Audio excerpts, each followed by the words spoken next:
News express at 6ಗೆ ಸ್ವಾಗತ. ನಾನು ವಿಸ್ಮಿತಾ ಬೆಳ್ಳಿಯಪ್ಪ. ಪಕ್ಷ ವಿಲೀನದ ಸುಳಿವು ನೀಡಿದ್ದೆಗೆ ಲಿಂಬಾವಳಿಯ ಆ ಒಂದು ಸ್ಮೈಲ್ ದಳಪತಿಗಳ ವಿರುದ್ಧವೇ ತಿರುಗಿ ಬಿದ್ದಿದ್ದಕ್ಕೆ ಜೆಡಿಎಸ್ ಶಾಸಕರು ಸರ್ಕಾರದ ವಿರುದ್ಧ 2 ಹಂತದ ರುಪ್ಸಾ ಹೋರಾಟ ಹೇಗಿರಲಿದೆ? ಬಿಜೆಪಿ ಚುನಾವಣಾ ಚಾಣಕ್ಯನ ಬಂಗಾಳದ ಬೇಟೆ ಹೇಗಿದೆ? ಇದೆಲ್ಲವನ್ನ ನೋಡೋಣ. ಶಾಲೆ ಆರಂಭವಾಗುತ್ತೆ ಅನ್ನೋ ಖುಷಿಯಲ್ಲಿದ್ದವರಿಗೆ ಶಾಕ್ ಕೊಟ್ಟಿದ್ದ ಹೇಗೆ ಖಾಸಗಿ ಶಾಲೆಗಳ ಒಕ್ಕೂಟ? ಶಿಕ್ಷಣ ಇಲಾಖೆ ವಿರುದ್ಧವೇ ಸಮರ ಸಾರಿದ ಹೇಗೆ ರುಪ್ಸಾ? ನಾಳೆಯಿಂದ ಆನ್ಲೈನ್ ಮತ್ತು ಆಫ್ಲೈನ್ ಕ್ಲಾಸ್ಗಳು ಬಂದಾಗೋದು ಪಕ್ಕಾನಾ? ನೋಡೋಣ ಶಾಲೆ ಸಮರ ನ್ಯೂಸ್ ಎಕ್ಸ್‌ಪ್ರೆಸ್‌ನಲ್ಲಿ. ಶಿಕ್ಷಣ ಇಲಾಖೆ ವಿರುದ್ಧ ಮಾನ್ಯತೆ ಪಡೆದ ಅನುದಾನ ರಹಿತ ಖಾಸಗಿ ಶಾಲೆಗಳ ಒಕ್ಕೂಟ ರುಪ್ಸಾ ಸಮರ ಸಾರಿದೆ. ನಾಳೆಯಿಂದ 2 ಹಂತದಲ್ಲಿ ಪ್ರತಿಭಟನೆ ಮಾಡಲಾಗುವುದು ಎಂದು ರುಪ್ಸಾ ರಾಜ್ಯಾಧ್ಯಕ್ಷ ಲೋಕೇಶ್ ತಾಳಿಕೋಟೆ ಹೇಳಿದ್ದಾರೆ. ಮೊದಲು ಪ್ರಸಕ್ತ ಶೈಕ್ಷಣಿಕ ವರ್ಷದ ಎಲ್ಲ ಆನ್ಲೈನ್ ಆಫ್ಲೈನ್ ಕ್ಲಾಸ್ ನಿಲ್ಲಿಸುತ್ತೇವೆ. ನಂತರ ನಾವು ನ್ಯಾಯಾಲಯದ ಮೊರೆ ಹೋಗ್ತೇವೆ. 2ನೇ ಹಂತದಲ್ಲಿ ಜನವರಿ 6ರಂದು ಧರಣಿ ಮಾಡ್ತೇವೆ ಅಂತ ತಿಳಿಸಿದ್ದಾರೆ. ರಾಜ್ಯ ಸರ್ಕಾರಕ್ಕೆ 15 ಬೇಡಿಕೆಗಳನ್ನ ಇಟ್ಟಿದ್ದು, ಬೇಡಿಕೆಗಳಿಗೆ ಸ್ಪಂದಿಸದಿದ್ರೆ ನಾಳೆಯಿಂದ ಹೋರಾಡ್ತೇವೆ ಎಂದು ರುಪ್ಸಾ ರಾಜ್ಯಾಧ್ಯಕ್ಷ ಲೋಕೇಶ್ ತಾಳಿಕೋಟೆ ಎಚ್ಚರಿಕೆ ನೀಡಿದ್ರು. ನಾಳೆ ಶಿಕ್ಷಣ ಸಚಿವರಿಗೆ ನಮ್ಮ ಬೇಡಿಕೆಯನ್ನ ಇಡ್ತೇವೆ. ಇದಾದ ಬಳಿಕ ಎಲ್ಲ ಶೈಕ್ಷಣಿಕ ಚಟುವಟಿಕೆ ನಿಲ್ಲಿಸುತ್ತೇವೆ. ಬೇಡಿಕೆ ಈಡೇರಿಸದಿದ್ರೆ ಹೋರಾಟ ಮುಂದುವರಿಸುತ್ತೇವೆ ಎಂದು ಲೋಕೇಶ್ ತಾಳಿಕೋಟೆ ತಿಳಿಸಿದ್ರು. ಶಿಕ್ಷಣ ಸಚಿವ ಸುರೇಶ್ ಕುಮಾರ್ ವಿರುದ್ಧ ಕಿಡಿಕಾರಿದ ಲೋಕೇಶ್ ತಾಳಿಕೋಟೆ, ಶಿಕ್ಷಕರ ಮನವಿ ಸ್ವೀಕರಿಸಿ ನೀಡಿದ್ದ ಭರವಸೆಯನ್ನ ಸಚಿವರು ಒಂದೇ ದಿನಕ್ಕೆ ಹುಸಿ ಮಾಡಿದ್ರು ಎಂದು ವಾಗ್ದಾಳಿ ನಡೆಸಿದ್ರು. ನಾವು ನೋವಿಗೆ ಸ್ಪಂದಿಸುವ ಕೆಲಸ ಮಾಡ್ತಿದ್ದು, ಶಾಲೆ ಉಳಿವಿಗಾಗಿ ನಾವು ಹೋರಾಟ ಮಾಡ್ತಿದ್ದೇವೆ. ಅನುದಾನಿತ ಶಾಲೆಗಳು ರಾಜ್ಯ ಸರ್ಕಾರವನ್ನ ಬೆಂಬಲಿಸುತ್ತಿದ್ದು, ಬೆಂಗಳೂರಿನಲ್ಲಿರುವುದು ಕಾರ್ಪೊರೇಟ್ ಶಿಕ್ಷಣ ಸಂಸ್ಥೆಗಳು. ಇದಕ್ಕೆ ಹಳ್ಳಿಯ ಶಾಲೆಗಳು ಯಾವುದೇ ಬೆಂಬಲ ನೀಡಿಲ್ಲ ಅಂತ ತಿಳಿಸಿದ್ರು. ಸುರೇಶ್ ಕುಮಾರ್ ಶಿಕ್ಷಣ ಸಚಿವರಾಗಿ ಇರಲು ಯೋಗ್ಯರಲ್ಲ, ಬೇರೆ ಯಾರಾದರೂ ಬಂದು ಶಿಕ್ಷಣ ಇಲಾಖೆ ನಿರ್ವಹಿಸಲಿ ಎಂದು ಲೋಕೇಶ್ ತಾಳಿಕೋಟೆ ವಾಗ್ದಾಳಿ ನಡೆಸಿದ್ರು. ರಾಜ್ಯದಲ್ಲಿ ಶಿಕ್ಷಣ ಇಲಾಖೆ ಹೀನಾಯ ಸ್ಥಿತಿಯಲ್ಲಿದ್ದು, ಪ್ರಜ್ಞೆ ಇಲ್ಲದ ಶಿಕ್ಷಣ ಸಚಿವರು ನಮಗೆ ಬೇಕಾ ಎಂಬ ಪ್ರಶ್ನೆ ಕಾಡ್ತಿದೆ ಅಂತ ಹೇಳಿದ್ರು. ಪಠ್ಯಕ್ರಮದ ಬಗ್ಗೆ ಘೋಷಿಸುವಂತೆ ಕೇಳಿದ್ದೆವು, ಆದರೆ ಇದರ ಬಗ್ಗೆ ಯಾವುದೇ ಪ್ರತಿಕ್ರಿಯೆ ನೀಡಲಿಲ್ಲ. ಖಾಸಗಿ ಶಾಲೆಗಳಿಗೆ ಪರಿಹಾರ ನೀಡುವಂತೆ ಕೇಳಿದೆವು. ಈ ಬಗ್ಗೆ ರಾಜ್ಯ ಸರ್ಕಾರ ಯೋಚನೆ ಮಾಡಲೇ ಇಲ್ಲ ಎಂದು ಕಿಡಿಕಾರಿದ್ರು.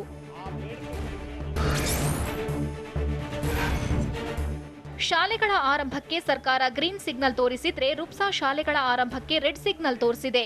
ಬೇಡಿಕೆ ಈಡೇರಿಸುವಂತೆ ಸರ್ಕಾರಕ್ಕೆ ರುಪ್ಸಾ ಪಟ್ಟು ಹಿಡಿದಿದ್ದು, ಬೇಡಿಕೆ ಈಡೇರಿಸದಿದ್ರೆ ಶಾಲೆ ಆರಂಭಿಸಲ್ಲವೆಂದಿದೆ. ಮಾನ್ಯತೆ ಪಡೆದ ಅನುದಾನ ರಹಿತ ಖಾಸಗಿ ಶಾಲೆಗಳ ಸಂಘ ಬೆಂಗಳೂರಿನ ಖಾಸಗಿ ಹೋಟೆಲ್ನಲ್ಲಿ ಸಭೆ ನಡೆಸಿ ಬೇಡಿಕೆ ಈಡೇರಿಸುವಂತೆ ಆಗ್ರಹಿಸಿದೆ.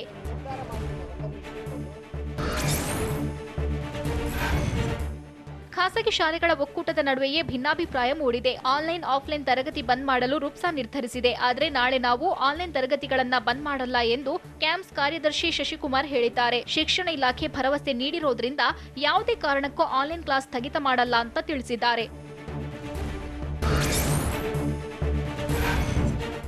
ಖಾಸಗಿ ಶಾಲೆಗಳ ಒತ್ತಡಕ್ಕೆ ರಾಜ್ಯ ಸರ್ಕಾರ ಮಣಿದಂತೆ ಕಾಣ್ತಿದ್ದು, ದಾಖಲಾತಿ ಕಡ್ಡಾಯ ಮಾಡಿ ಪರೋಕ್ಷವಾಗಿ ಶುಲ್ಕ ವಸೂಲಾತಿಗೂ ಗ್ರೀನ್ ಸಿಗ್ನಲ್ ನೀಡಿದೆ. ಹೀಗಾಗಿ ಶಾಲೆ ಆರಂಭದ ನಿರ್ಧಾರದ ಬೆನ್ನಲ್ಲೇ ಪೋಷಕರು ಸಿಡಿದೆದ್ದಿದ್ದಾರೆ. ಖಾಸಗಿ ಶಾಲೆಗಳ ಫೀಸ್ ಟಾರ್ಚರ್ ವಿರೋಧಿಸಿ ಮೈಸೂರು ಬ್ಯಾಂಕ್ ವೃತ್ತದಲ್ಲಿ ಪೋಷಕರು ಪ್ರತಿಭಟನೆ ನಡೆಸಿದ್ದಾರೆ. ಈ ಹಿಂದೆ ಫ್ರೀಡಂ ಪಾರ್ಕ್ನಲ್ಲಿ ಧರಣಿ ನಡೆಸಿದ್ದ ಪೋಷಕರು ಮನವಿ ಸಲ್ಲಿಸಿದ್ರು. ಆದರೆ ಮನವಿ ಸ್ಪಂದಿಸದ ಹಿನ್ನೆಲೆ ಮತ್ತೆ ಪ್ರತಿಭಟನೆ ನಡೆಸಿದ್ದಾರೆ.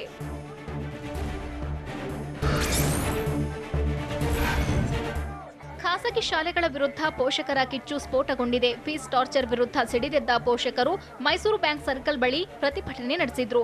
ಖಾಸಗಿ ಶಾಲೆಗಳ ಕಿರುಕುಳಕ್ಕೆ ಬೇಸತ್ತ ಪೋಷಕರು ಮಕ್ಕಳ ಶಿಕ್ಷಣಕ್ಕಾಗಿ ಮನೆಯನ್ನೇ ಮಾರಿದ್ದಾರೆ. ಪ್ರತಿಭಟನೆ ವೇಳೆ ಪೋಷಕರೊಬ್ಬರು ಅಳಲು ತೋಡಿಕೊಂಡಿದ್ದು, ಖಾಸಗಿ ಶಾಲೆಗಳಿಂದ ಫೀಸ್ ಕಟ್ಟುವಂತೆ ಕಿರುಕುಳವಾಗ್ತಿದೆ, ಹಣ ಇಲ್ಲದೆ ನಾನು ಪ್ರಾಪರ್ಟಿ ಮಾರಾಟ ಮಾಡಿದೆ ಅಂತ ಹೇಳಿದ್ರು.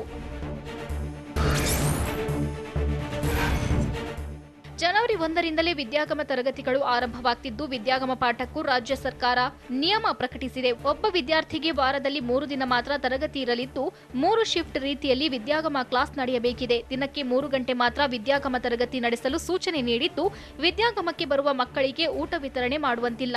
ಜೊತೆಗೆ ವಿದ್ಯಾಗಮಕ್ಕೆ ಬರುವಂತೆ ಮಕ್ಕಳಿಗೆ ಒತ್ತಡ ಹಾಕುವಂತಿಲ್ಲ. ಮಕ್ಕಳಿಗೆ ಬೇಕಾದ ರೇಷನ್ ಮನೆಗೆ ಕೊಟ್ಟು ಕಳಿಸಬೇಕಾಗಿದೆ.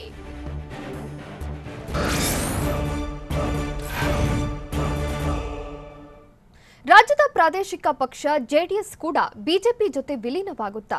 ಚುನಾವಣೆಗಾಗಿ ಬಿಜೆಪಿ ತಯಾರಿ ನಡೆಸುತ್ತಿರೋದು ಹೇಗೆ? ಕೋಲಾರ ಕಾರ್ಖಾನೆ ದಾಂಧಲೆ ಹಿಂದೆ ಷಡ್ಯಂತ್ರ ಮಾಡಿರೋರು ಯಾರು? ಕಾಂಗ್ರೆಸ್ನಲ್ಲಿ ಆಂತರಿಕ ಆಕ್ರೋಶ ಭುಗಿಲೆದ್ದಿದ್ದು ಯಾಕೆ? ನೋಡೋಣ ಬೆಂಗಳೂರು ನ್ಯೂಸ್ ಎಕ್ಸ್‌ಪ್ರೆಸ್‌ನಲ್ಲಿ. ರಾಜ್ಯದಲ್ಲಿ ರಾಜಕೀಯ ಧ್ರುವೀಕರಣ ಹೆಚ್ಚಾಗಲಿದೆ ಎಂದು ಶಾಸಕ ಅರವಿಂದ ಲಿಂಬಾವಳಿ ಸ್ಫೋಟಕ ಸುಳಿವು ನೀಡಿದ್ದಾರೆ. ಕರ್ನಾಟಕದಲ್ಲೂ ಧ್ರುವೀಕರಣ ಆರಂಭವಾಗಲಿದ್ದು ಅಭಿವೃದ್ಧಿ ಮಾಡುವ ಪಕ್ಷದ ಕಡೆಗೆ ಮುಖ ಮಾಡ್ತಾರೆ ಅಂತ ಲಿಂಬಾವಳಿ ತಿಳಿಸಿದ್ರು. ಹೀಗಾಗಿ ಬಿಜೆಪಿ ಜೊತೆಗೆ ಪಕ್ಷವೊಂದು ವಿಲೀನವಾಗುತ್ತಾ ಅನ್ನೋ ಪ್ರಶ್ನೆ ಉದ್ಭವಿಸಿದೆ.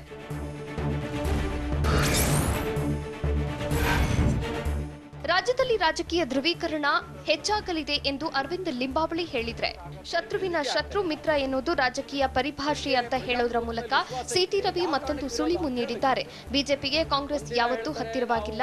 ನಿದ್ದೆಗಣ್ಣಲ್ಲೂ ನಾವು ಕಾಂಗ್ರೆಸ್ ನಮ್ಮ ಶತ್ರು ಎಂದು ಹೇಳ್ತೇವೆ. ಜೆಡಿಎಸ್ ಆಗಾಗ ನಮಗೆ ಹತ್ತಿರ ಬರುತ್ತೆ, ದೂರ ಹೋಗುತ್ತೆ ಅಂತ ಸಿಟಿ ರವಿ ಹೇಳಿದ್ರು. ಜಿಲ್ಲಾ ಪಂಚಾಯಿತಿ, ತಾಲೂಕು ಪಂಚಾಯಿತಿ ಚುನಾವಣೆಗೆ ಬಿಜೆಪಿ ತಯಾರಿ ನಡೆಸಿದ್ದು, ಗ್ರಾಮ ಪಂಚಾಯಿತಿ ಚುನಾವಣೆಯ ನಂತರ ಜನವರಿ 8ರಿಂದ 11ರವರೆಗೆ ರಾಜ್ಯದ ಎಲ್ಲಾ ಜಿಲ್ಲಾ ಕೇಂದ್ರಗಳಲ್ಲಿ ಜನಪ್ರತಿನಿಧಿ ಸಮಾವೇಶ ಆಯೋಜನೆಗೆ ನಿರ್ಧಾರ ಮಾಡಿದೆ. ಅಲ್ಲದೆ 3 ಡಿಸಿಎಂಗಳು KS Eshwarappa, R Ashok BJP ರಾಜ್ಯಾಧ್ಯಕ್ಷ ಕಟೀಲೂರಿಂದ ರಾಜ್ಯದಾದ್ಯಂತ ಪ್ರವಾಸ ಮಾಡೋದ್ರ ಬಗ್ಗೆ ಇಂದಿನಿಂದ ರಾಜ್ಯ ಪದಾಧಿಕಾರಿಗಳ ಸಭೆಯಲ್ಲಿ ಚರ್ಚಿಸಲಾಗಿದೆ.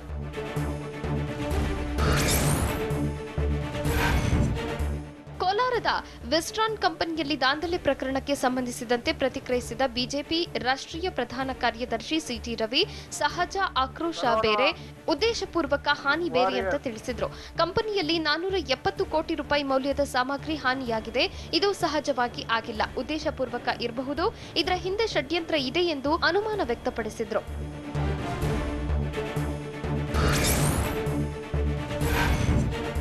ಕೇಂದ್ರದ ಮಾಜಿ ಸಚಿವ ಆರ್ಎಲ್ ಜಾಲಪ್ಪ ಮೊಮ್ಮಗ ವಿನಯ್ ಎನ್ ಶ್ಯಾಮ್ ಕೆಪಿಸಿಸಿ ಅಧ್ಯಕ್ಷ ಡಿಕೆ ಶಿವಕುಮಾರ್ರನ್ನ ಭೇಟಿಯಾಗಿದ್ರು. ಕೆಪಿಸಿಸಿ ನೂತನ ಸದಸ್ಯರಾಗಿ ಮಾಡಿರೋ ಹಿನ್ನೆಲೆ ಬೆಂಗಳೂರಿನ ಸದಾಶಿವನಗರದ ನಿವಾಸದಲ್ಲಿ ಭೇಟಿ ಮಾಡಿ ಕೃತಜ್ಞತೆ ಸಲ್ಲಿಸಿದ್ರು. ಈ ವೇಳೆ ಚಿಕ್ಕಬಳ್ಳಾಪುರದ ಮಾಜಿ ಸಚಿವ ಎಸ್ಎಂ ಮುನಿಯಪ್ಪ ಉಪಸ್ಥಿತರಿದ್ದರು.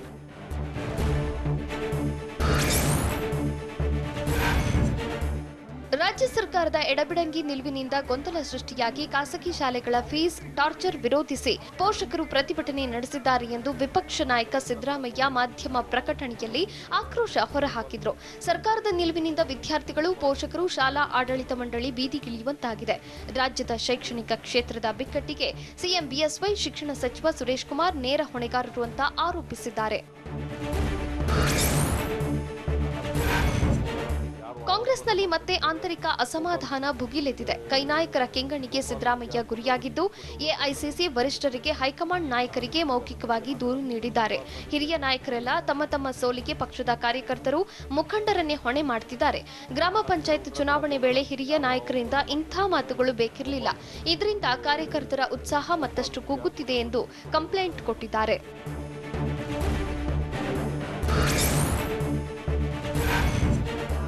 ಕರ್ನಾಟಕದಲ್ಲಿ ಮರಾಠ ನಿಗಮ ಸ್ಥಾಪನೆಗೆ ಸ್ವಾಗತಿಸುತ್ತೇನೆ ಎಂದು ಕೇಂದ್ರ ಸಚಿವ ರಾಮದಾಸ್ ಅಠಾವಳೆ ತಿಳಿಸಿದರು. ಬೆಂಗಳೂರಿನಲ್ಲಿ ಸುದ್ದಿಗೋಷ್ಠಿ ನಡೆಸಿದ ಅವರು, ಕರ್ನಾಟಕದಲ್ಲಿ ಸಾಕಷ್ಟು ಮರಾಠರಿದ್ದು ಅವರಿಗಾಗಿ ನಿಗಮ ಸ್ಥಾಪಿಸಿದ್ದಕ್ಕೆ ಸಿಎಂಗೆ ಅಭಿನಂದನೆ ಸಲ್ಲಿಸುತ್ತೇನೆ ಎಂದು ಹೇಳಿದರು. ಅಲ್ಲದೆ ಕೃಷಿ ತಿದ್ದುಪಡಿ ಕಾಯ್ದೆಗಳು ರೈತರಿಗೆ ಮಾರಕವಾಗಿಲ್ಲ. ರೈತರ ಜೊತೆ ಚರ್ಚೆಗೆ ಕೇಂದ್ರ ಸರ್ಕಾರ ಸಿದ್ಧವಿದ್ದು, ಪ್ರತಿಷ್ಠೆಯಾಗಿ ತೆಗೆದುಕೊಂಡ್ರೆ ಸಮಸ್ಯೆ ಬಗೆಹರಿಯಲ್ಲ ಅಂತ ತಿಳಿಸಿದರು.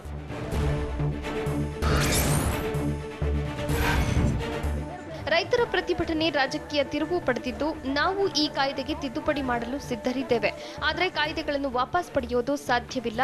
ನಾವು ರೈತರ ಜೊತೆ ಮತ್ತೊಂದು ಸುತ್ತು ಚರ್ಚಿಸುತ್ತೇವೆ ಎಂದು ಕೇಂದ್ರ ಸಚಿವ ರಾಮದಾಸ್ ಅಠವಾಳೆ ಹೇಳಿದರು. ಇದೇ ವೇಳೆ ಮಮತಾ ಬ್ಯಾನರ್ಜಿ ವಿರುದ್ಧ ಕಿಡಿಕಾರಿದ ಅವರು, ಮಮತಾ ಬಂಗಾಳವನ್ನ ಕಂಗಾಲು ಮಾಡಿದ್ದು, ಬಿಜೆಪಿ ಅಧಿಕಾರಕ್ಕೆ ಬಂದರೆ ಬಂಗಾರ ರಾಜ್ಯವಾಗಿಸುತ್ತೇವೆ ಅಂತ ತಿಳಿಸಿದರು.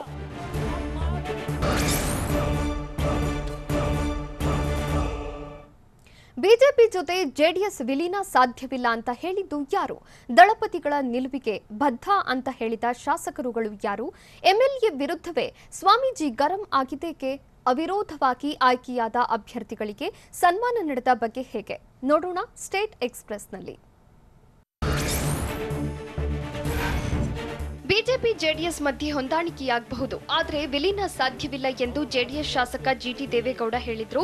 ಮೈಸೂರಿನಲ್ಲಿ ಮಾತನಾಡಿದ ಜಿಟಿ ದೇವೇಗೌಡ, ಎಚ್ಡಿಡಿ ಬದುಕಿರುವವರೆಗೂ ವಿಲೀನಕ್ಕೆ ಅವಕಾಶ ಕೊಡಲ್ಲ. ಅವರು ಸಾಕಷ್ಟು ಕಷ್ಟಪಟ್ಟು ಪ್ರಾದೇಶಿಕ ಪಕ್ಷವನ್ನು ಕಟ್ಟಿ ಬೆಳೆಸಿದ್ದಾರೆ ಎಂದು ತಿಳಿಸಿದರು. ನಾನು ಜೆಡಿಎಸ್ ಪಕ್ಷದ ನಿಲುವುಗಳಿಗೆ ಬದ್ಧನಾಗಿದ್ದೇನೆ. ಆದರೆ ಎಚ್.ಡಿ. ಕುಮಾರಸ್ವಾಮಿ ಇತ್ತೀಚೆಗೆ ನೀಡಿದ ಹೇಳಿಕೆಗಳು ಸರಿಯಲ್ಲ ಅಂತ ಗುಬ್ಬಿ ಶಾಸಕ ಎಸ್ಆರ್ ಶ್ರೀನಿವಾಸ್ ಹೇಳಿದ್ದಾರೆ. ತುಮಕೂರಿನಲ್ಲಿ ಮಾತನಾಡಿದ ಶ್ರೀನಿವಾಸ್, ಕೆಎನ್ ರಾಜಣ್ಣ ಹಿರಿಯ ಮುಖಂಡರಾಗಿರುವ ಕಾರಣದಿಂದ ಅವರ ಮನೆಗೆ ಭೇಟಿ ಕೊಟ್ಟಿದ್ದೇನೆ. ಕಾಂಗ್ರೆಸ್ಗೆ ಬರುವಂತೆ ರಾಜಣ್ಣ ಆಹ್ವಾನ ನೀಡಿಲ್ಲ ಅಂತನೂ ಶ್ರೀನಿವಾಸ್ ಸ್ಪಷ್ಟನೆ ಕೊಟ್ಟಿದ್ದಾರೆ.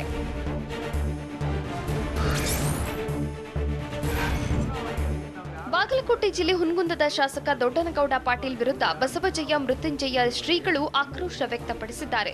ವಿಜಯಾನಂದ ಕಾಶಪ್ಪನವರ ವಿರುದ್ಧ ದ್ವೇಷ ಹೊಟ್ಟೆಕಿಚ್ಚಿದ ಎಫ್ಐಆರ್ ದಾಖಲು ಮಾಡಲಾಗಿದೆ ಅಂತ ಇಳಕಲ್ನಲ್ಲಿ ಸ್ವಾಮೀಜಿ ಆರೋಪಿಸಿದ್ದಾರೆ. ನೀವು ಜನಸಾಮಾನ್ಯರ ಹಿತ ಕಾಪಾಡೋ ಕೆಲಸ ಮಾಡಿದ್ರೆ ವಿಜಯಾನಂದ ಕಾಶಪ್ಪನವರ ಪೊಲೀಸ್ ಠಾಣೆಗೆ ಏಕೆ ಹೋಗ್ತಿದ್ರು ಅಂತ ಶಾಸಕ ಪಾಟೀಲ್ ವಿರುದ್ಧ ಸ್ವಾಮೀಜಿ ಕಿಡಿಕಾರಿದ್ದಾರೆ.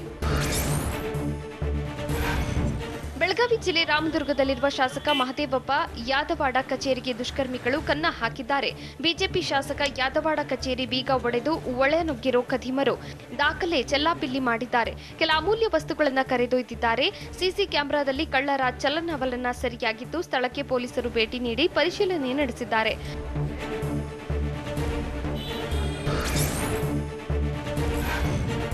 ಪೊಲೀಸ್ ಕಾನ್ಸ್ಟೇಬಲ್ ಮೇಲೆ ಎಸಿಪಿ ಹಲ್ಲೆ ನಡೆಸಿದ್ದ ಕೇಸನ್ನ ಹುಬ್ಬಳ್ಳಿ ಧಾರವಾಡ ಪೊಲೀಸ್ ಕಮಿಷನರ್ ತನಿಖೆಗೆ ಆದೇಶಿಸಿದ್ದಾರೆ. ಡಿಸಿಪಿ ನೇತೃತ್ವದಲ್ಲಿ ತನಿಖೆ ಮಾಡಿಸಲಾಗುತ್ತೆ ಅಂತ ಆಯುಕ್ತ ಲಾಬುರಾಮ್ ಹೇಳಿದ್ದಾರೆ. ಅಕ್ರಮ ಮರಳಿನ ಕಮಿಷನ್ ವಿಚಾರಕ್ಕೆ ಹುಬ್ಬಳ್ಳಿಯ ಟ್ರಾಫಿಕ್ ಎಸಿಪಿ ಎಂಸಿ ಹೊಸಮನಿ ಪೇದೆ ಜಗಾಪುರ್ಗೆ ಕಪಾಳ ಮೋಕ್ಷ ಮಾಡಿದ್ರು. ಠಾಣೆ ಆವರಣದಲ್ಲಿ ಎಲ್ಲರ ಎದುರೇ ಎಸಿಪಿ ಹಲ್ಲೆ ನಡೆಸಿದ ದೃಶ್ಯ ಟಿವಿ9ಗೆ ಲಭ್ಯವಾಗಿತ್ತು. ಮೈಸೂರು ಅರಣ್ಯ ಭವನದಲ್ಲಿ ಕರ್ತವ್ಯ ನಿರ್ವಹಿಸುತ್ತಿರೋ ಎಸಿಎಫ್ ಬಳಿ ಆದಾಯಕ್ಕಿಂತ ಶೇಕಡಾ 301ರಷ್ಟು ಹೆಚ್ಚಿನ ಆಸ್ತಿ ಇರೋದು ಪತ್ತೆಯಾಗಿದೆ. ಎಸಿಎಫ್ ಶಿವಶಂಕರ್ ಮನೆ ಸೇರಿ 5 ಕಡೆ ಎಸಿಬಿ ತಂಡ ರೇಡ್ ಮಾಡಿ ಶೋಧ ನಡೆಸಿತ್ತು. ದಾಖಲೆ ಪರಿಶೀಲನೆ ವೇಳೆ 45 ಎಕರೆಗೂ ಹೆಚ್ಚು ಜಮೀನು, 16ಕ್ಕೂ ಹೆಚ್ಚು ಸೈಟ್ ಸೇರಿ 3,79,00,000 ರೂಪಾಯಿ ಮೌಲ್ಯದ ಆಸ್ತಿ ಇರೋದು ಪತ್ತೆಯಾಗಿದೆ. ಮೈಸೂರು ಜಿಲ್ಲೆ ಚಾಮುಂಡೇಶ್ವರಿ ಕ್ಷೇತ್ರದ ಜಯಪುರ ಉಪಪಂಚಾಯಿತಿಗೆ ಅವಿರೋಧವಾಗಿ ಆಯ್ಕೆಯಾದ 14 ಜನ ಅಭ್ಯರ್ಥಿಗಳನ್ನು ಸನ್ಮಾನಿಸಲಾಗಿದೆ. ಚುನಾವಣೆ ಇಲ್ಲದೆ 14 ಜನರನ್ನ ಸ್ಥಳೀಯರು ಆಯ್ಕೆ ಮಾಡಿದ್ದಾರೆ. ಹೀಗಾಗಿ ಚಾಮುಂಡೇಶ್ವರಿ ಕ್ಷೇತ್ರದ ಶಾಸಕ ಜಿಟಿ ದೇವೇಗೌಡ ಅವಿರೋಧವಾಗಿ ಆಯ್ಕೆಯಾದವರನ್ನ ಸನ್ಮಾನಿಸಿದ್ದಾರೆ.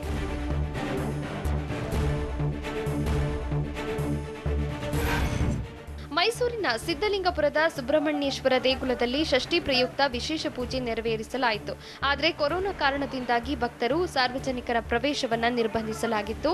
ಅಲ್ಲದೆ ದೇಗುಲದ ಎದುರು ನಿಲ್ಲುವುದಕ್ಕೂ ಭಕ್ತರಿಗೆ ಅವಕಾಶವಿರಲಿಲ್ಲ.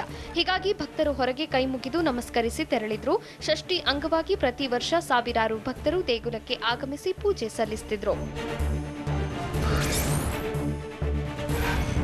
ಮಂಡ್ಯ ಜಿಲ್ಲೆ ಮದ್ದೂರು ತಾಲೂಕಿನ ಮಹರ್ನಮಿ ದೊಡ್ಡಿಯಲ್ಲಿ ನಾಗರಹಾವೊಂದು ಕಾಣಿಸಿಕೊಂಡು ಜನರಲ್ಲಿ ಆತಂಕ ಸೃಷ್ಟಿಸಿತ್ತು. ನಾಗರ ಷಷ್ಠಿ ದಿನವೇ ರಸ್ತೆಗೆ ಬಂದ ನಾಗಪ್ಪನನ್ನ ಕಂಡ ಜನ ಕೆಲ ಹೊತ್ತು ಎಂಜಾಯ್ ಮಾಡಿದ್ರು. ಹಾಲೆರೆಯುವಾಗ ಹುತ್ತದಿಂದ ನಾಗರಹಾವು ಹೊರಬಂದಿತ್ತು. ರಸ್ತೆ ಪಕ್ಕದಲ್ಲಿ ಸರಿದಾಡಿದ ಬಳಿಕ ಪೊದೆ ಸೇರಿಕೊಂಡಿದೆ. ರಸ್ತೆಗೆ ಇಳಿದ ನಾಗರಹಾವನ್ನು ಸ್ಥಳೀಯರು ಮೊಬೈಲ್ನಲ್ಲಿ ಸೆರೆ ಹಿಡಿದಿದ್ದಾರೆ.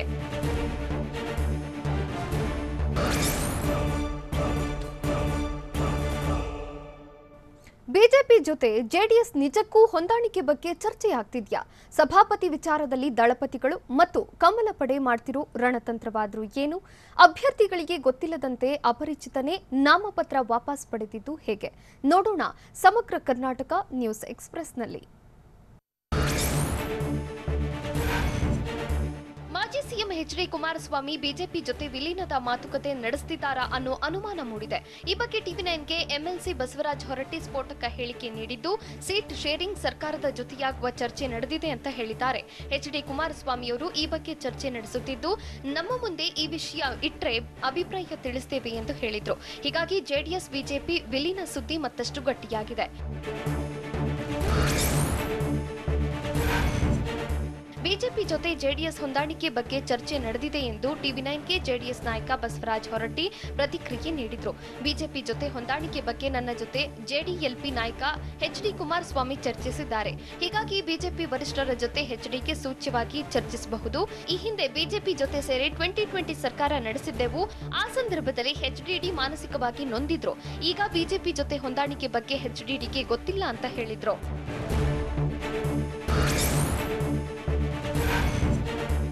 ಜೆಡಿಎಸ್ ಜೆಡಿಎಸ್ ಶಾಸಕರು ಬಿಜೆಪಿಗೆ ಬರುವುದಾಗಲಿ ಅಥವಾ ಜೆಡಿಎಸ್ ಪಕ್ಷ ಬಿಜೆಪಿ ಜೊತೆ ವಿಲೀನ ಮಾಡುವಂತಹ ಸುದ್ದಿ ಸುಳ್ಳು ಎಂದು ಸಿಎಂ ಬಿಎಸ್ವೈ ಸ್ಪಷ್ಟನೆ ನೀಡಿದ್ದಾರೆ.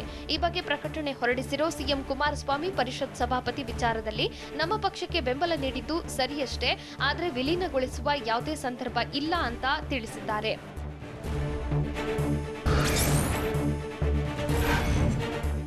ಕುಮಾರಸ್ವಾಮಿ ಕೇವಲ ಪರಿಷತ್ ಸಭಾಪತಿ ವಿಚಾರದಲ್ಲಿ ಮಾತ್ರ ನಮಗೆ ಸಹಕಾರ ನೀಡುತ್ತಿದ್ದಾರೆಯೇ ವಿನಃ ಮತ್ತೇನೂ ಇಲ್ಲ ಅಂತ ಮುಖ್ಯಮಂತ್ರಿ ಬಿಎಸ್ ಯಡಿಯೂರಪ್ಪ ಹೇಳಿದ್ದಾರೆ. ಗೋಹತ್ಯೆ ನಿಷೇಧಕ್ಕೆ ನಮ್ಮ ಬೆಂಬಲವಿಲ್ಲ ಎಂದು ಎಚ್ಡಿಕೆ ಹೇಳಿದ್ರಿಂದ ನಾವು ಸುಗ್ರೀವಾಜ್ಞೆ ಮೂಲಕ ಗೋಹತ್ಯೆ ನಿಷೇಧ ಜಾರಿಗೆ ತರ್ತಿದ್ದೇವೆ. ವಿಧಾನಸಭೆಗೆ ಚುನಾವಣೆ ಇನ್ನೂ 2.5 ವರ್ಷ ಇದ್ದು ಎಲ್ಲಾ ಸುದ್ದಿ ಸತ್ಯಕ್ಕೆ ದೂರವಾಗಿದೆ ಎಂದು ಸ್ಪಷ್ಟಪಡಿಸಿದ್ದಾರೆ. ಅತಿಯಾದ ಭರವಸೆಯಿಂದ ಎಚ್ಡಿಡಿ ತುಮಕೂರಿನಲ್ಲಿ ಸೋತ್ರು ಅಂತ ಗುಬ್ಬಿ ಶಾಸಕ ಎಸ್ಆರ್ ಶ್ರೀನಿವಾಸ್ ಹೇಳಿದ್ದಾರೆ. ಆದರೆ ಎಚ್ಡಿಡಿ ಸೋಲಿಗೆ ಒಳ ಒಪ್ಪಂದ ಆಗಿರಲಿಲ್ಲ ಅಂತಾನೂ ತಿಳಿಸಿದ್ದಾರೆ. ಸಿದ್ದರಾಮಯ್ಯರನ್ನ ಸೋಲಿಸಲು ಜೆಡಿಎಸ್ ಬಿಜೆಪಿ ಒಳ ಒಪ್ಪಂದ ಮಾಡಿಕೊಂಡಿದ್ದು ನಿಜ. ಹಾಗಂತ ನಾನು ಸಿದ್ದರಾಮಯ್ಯನವರ ಸೋಲಿನ ಬಗ್ಗೆ ಪರಾಮರ್ಶೆ ಮಾಡ್ತಿಲ್ಲ, ಸತ್ಯ ಹೇಳ್ತಿದ್ದೇನೆ. ನಮ್ಮ ಲೀಡರ್ ಬಗ್ಗೆ ಬೇಜಾರಿದೆ, ಹಾಗಂತ ಸಿದ್ದರಾಮಯ್ಯ ಪರ ಒಲವು ಇದೆ ಅಂತ ಹೇಳ್ತಿಲ್ಲ ಅಂತ ಅಡ್ಡಗೋಡೆ ಮೇಲೆ ದೀಪ ಇಟ್ಟಿದ್ದಾರೆ.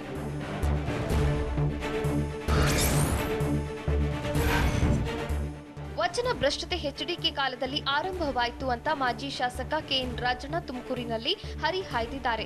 20 ತಿಂಗಳಲ್ಲಿ ಎಚ್ಡಿಕೆ ನಮ್ಮ ಎಲ್ಲಾ ಶಾಸಕ ಸ್ಥಾನ ಕಳೆದ್ರು, ಇಂಥವ್ರು ಸಿದ್ದರಾಮಯ್ಯನವರ ಬಗ್ಗೆ ಮಾತನಾಡ್ತಾರೆ ಅಂತ ರಾಜಣ್ಣ ಗರಂ ಆಗಿದ್ದಾರೆ. ಅಲ್ಲದೆ ಸಿದ್ದರಾಮಯ್ಯ ಕಾಂಗ್ರೆಸ್ ಆಸ್ತಿ, ಎಸ್ಆರ್ ಶ್ರೀನಿವಾಸ್ ಕೂಡ ನಮ್ಮೊಬ್ಬರು ಅಂತ ಕೆಎನ್ ರಾಜಣ್ಣ ಪೊಲಿಟಿಕಲ್ ಬ್ಯಾಂಕಿಂಗ್ ಮಾಡಿದ್ದಾರೆ.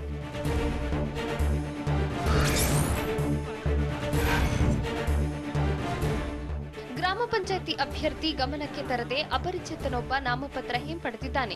ಬೆಂಗಳೂರು ನಗರ ಜಿಲ್ಲೆ ಆನೇಕಲ್ ತಾಲೂಕಿನ ಹೆನ್ನಾಗರ ಗ್ರಾಮದ ವಾರ್ಡ್ ನಂಬರ್ 1ರ ಅಭ್ಯರ್ಥಿ ಸಿದ್ದೇಶ್ ರ ನಕಲಿ ಸಹಿ ಮಾಡಿ ನಾಮಪತ್ರ ಹಿಂಪಡೆಯಲಾಗಿದೆ.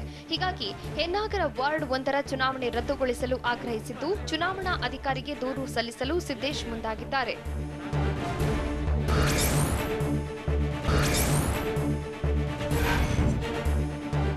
ದಕ್ಷಿಣ ಕನ್ನಡ ಜಿಲ್ಲೆ ಕಡಬ ತಾಲೂಕಿನ ಕುಕ್ಕೆ ಸುಬ್ರಹ್ಮಣ್ಯದಲ್ಲಿ ಐತಿಹಾಸಿಕ ಬ್ರಹ್ಮ ರಥೋತ್ಸವ ಅದ್ದೂರಿಯಾಗಿ ನೆರವೇರಲಿದೆ.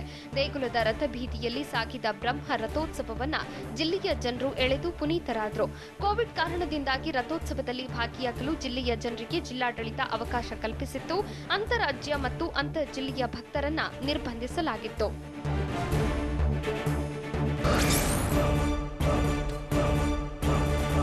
ದೀದಿ ಅಖಾಡದಲ್ಲಿ ಬಿಜೆಪಿ ಚಾಣಕ್ಯನಿಂದ ಬಂಗಾಳ ಭೇಟೆ ಹೇಗಿತ್ತು? ಸುವೇಂದು ಸೇರ್ಪಡೆಯಿಂದ ಕೇಸರಿಗೆ ಬಲ ಹೆಚ್ಚಾಗಿದ್ಯಾ? ಗುರುದ್ವಾರಕ್ಕೆ ಭೇಟಿ ಕೊಟ್ಟ ಪ್ರಧಾನಿ ಮೋದಿ ಹೇಳಿದ್ದೇನು? 2 ಫ್ಯಾಮಿಲಿಗಳ ಮಧ್ಯೆ ನಡೆದ ಜಿದ್ದಾಜಿದ್ದಿನಲ್ಲಿ ಆಸ್ಪತ್ರೆಗೆ ಧ್ವಂಸವಾಗಿದ್ದು ಎಲ್ಲೇ? ನೋಡೋಣ ನ್ಯಾಷನಲ್ ಎಕ್ಸ್‌ಪ್ರೆಸ್‌ನಲ್ಲಿ.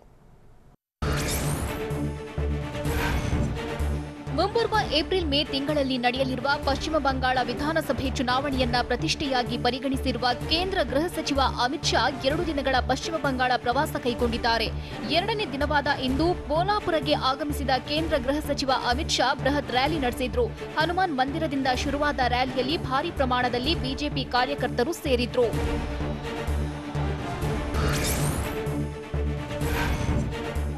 ಬೋಲ್ಪುರದ ರ್ಯಾಲಿಯಲ್ಲಿ ಮಾತನಾಡಿದ ಕೇಂದ್ರ ಗೃಹ ಸಚಿವ ಅಮಿತ್ ಶಾ ಪಶ್ಚಿಮ ಬಂಗಾಳದಲ್ಲಿ 200ಕ್ಕೂ ಹೆಚ್ಚು ಸ್ಥಾನಗಳನ್ನ ಗೆಲ್ತೇವೆ ಅಂತ ವಿಶ್ವಾಸ ವ್ಯಕ್ತಪಡಿಸಿದ್ರು. ಪಶ್ಚಿಮ ಬಂಗಾಳದ ಜನತೆ ಭ್ರಷ್ಟಾಚಾರದ ವಿರುದ್ಧ ಇದ್ದು ತೃಣಮೂಲ ಕಾಂಗ್ರೆಸ್ ಮುಳುಗ್ತಿರುವ ಹಡಗಾಗಿದ್ದು ಮಮತಾ ಬ್ಯಾನರ್ಜಿ ಯುಗ ಶೀಘ್ರವೇ ಅಂತ್ಯವಾಗಲಿದೆ ಎಂದು ಭವಿಷ್ಯ ನುಡಿದ್ರು.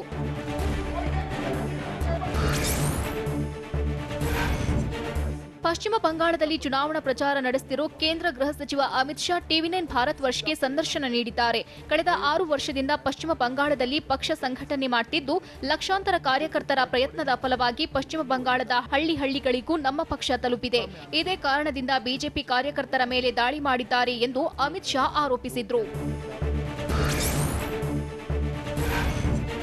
ಟಿಎಂಸಿ ನಾಯಕ ಸುವೇಂದು ಅಧಿಕಾರಿ ಬಿಜೆಪಿ ಸೇರ್ಪಡೆಯಿಂದ ಮುಂದಿನ ಅಸೆಂಬ್ಲಿ ಎಲೆಕ್ಷನ್ನಲ್ಲಿ ಬಿಜೆಪಿಗೆ ಲಾಭವಾಗಲಿದೆ ಎಂದು ಗೃಹ ಸಚಿವ ಅಮಿತ್ ಶಾ ಹೇಳಿದರು. ಟಿವಿ9 ಭಾರತ್ ವರ್ಷ ಜೊತೆ ಮಾತನಾಡಿದ ಅವರು ಪಕ್ಷದ ಪ್ರತಿ ಕಾರ್ಯಕರ್ತನ ಜೊತೆ ಸಂಪರ್ಕದಲ್ಲಿದ್ದು ರಾಜ್ಯದಲ್ಲಿನ ಎಲ್ಲಾ ಬೆಳವಣಿಗೆಗಳ ಬಗ್ಗೆ ಮಾಹಿತಿ ಪಡೆಯುವೆ ಅಂತ ಹೇಳಿದರು.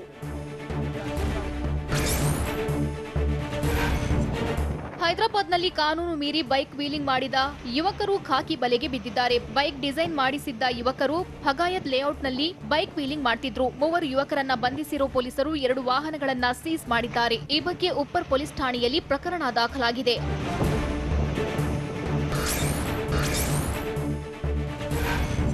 ಪ್ರಧಾನಿ ನರೇಂದ್ರ ಮೋದಿ ಇಂದು ಬೆಳ್ಳಂಬೆಳಗ್ಗೆ ದೆಹಲಿಯ ರಕಬ್ಗಂಜ್ ಸಾಹಿಬ್ ಗುರುದ್ವಾರಕ್ಕೆ ಭೇಟಿ ನೀಡಿದ್ರು. ಬಳಿಕ ಮಾತನಾಡಿದ ಪ್ರಧಾನಿ ಮೋದಿ ಇಂದು ಬೆಳಗ್ಗೆ ಐತಿಹಾಸಿಕ ರಕಬ್ಗಂಜ್ ಸಾಹಿಬ್ ಗುರುದ್ವಾರದಲ್ಲಿ ಪ್ರಾರ್ಥನೆ ಸಲ್ಲಿಸಿದ್ದು ಗುರು ತೇಜ್ ಬಹದ್ದೂರ್ರಿಂದ ಸಾಕಷ್ಟು ಪ್ರಭಾವಿತನಾಗಿದ್ದೇನೆ ಎಂದು ಹೇಳಿದರು.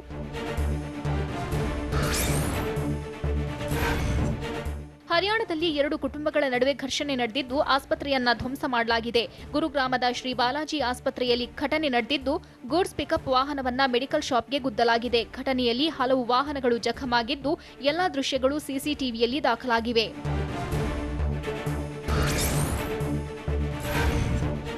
ಇಸ್ರೇಲ್ ಪ್ರಧಾನಿ ಬೆಂಜಮಿನ್ ನೆತಾನ್ಯಾಹು ಕೊರೋನಾ ನಿಯಂತ್ರಣಕ್ಕೆ ಅಮೆರಿಕ ಅಭಿವೃದ್ಧಿಪಡಿಸಿರುವ ಫೈಸರ್ ಲಸಿಕೆಯನ್ನ ಪಡೆದಿದ್ದಾರೆ. ಕೊರೋನಾ ಸೋಂಕಿತರ ಗುಣಮುಖಕ್ಕಾಗಿ ಹಗಲಿರುಳು ಶ್ರಮಿಸುತ್ತಿರುವ ಆರೋಗ್ಯ ಕಾರ್ಯಕರ್ತರು ಹಾಗೂ ಹಿರಿಯ ನಾಗರಿಕರಿಗೆ ಇಸ್ರೇಲ್ನಲ್ಲಿ ಇಂದಿನಿಂದ ಲಸಿಕೆ ಅಭಿಯಾನ ಆರಂಭವಾಗಿದೆ. ಇದಕ್ಕೂ ಒಂದು ದಿನ ಮುಂಚಿತವಾಗಿಯೇ ನೆತಾನ್ಯಾಹು ಲಸಿಕೆ ಹಾಕಿಸಿಕೊಂಡಿದ್ದಾರೆ.